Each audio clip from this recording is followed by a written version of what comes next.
AP deputy CM Pawan Kalyan కొన్ని విషయాలపైన ఇంట్రెస్ట్గా క్లీన్గా అబ్జర్వ్ చేస్తున్నారు. తన శాఖలకు సంబంధించి కాకుండా తన పార్టీకి చెందిన కందుల దుర్గేష్, నాదెండ్ల మనోహర్ శాఖలకు సంబంధించి కూడా ఆయన పర్యవేక్షణ చేస్తున్నారు.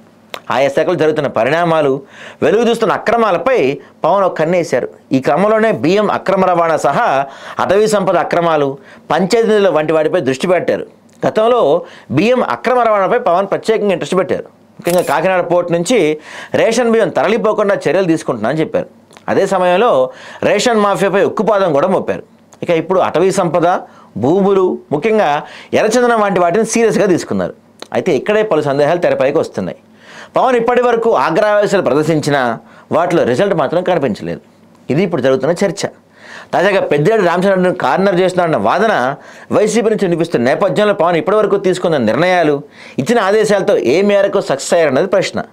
అయితే గతంలో సోషల్ మీడియాపై ఉక్కుపాదం మోపి పోసాని కృష్ణమురళి సహా అనేక మందిని లైన్లోకి తీసుకొచ్చినట్టే ఇప్పుడు కూడా అదే తరహాలో అక్రమార్కులకు చెక్ పెడతారని జనసేన వర్గాలు చెప్తున్నాయి. అదేవిధంగా రేషన్ అక్రమాలకు సంబంధించి మాజీ మంత్రి పేర్నాని కుటుంబంపై కూడా అప్పట్లో చర్యలు తీసుకున్నారు.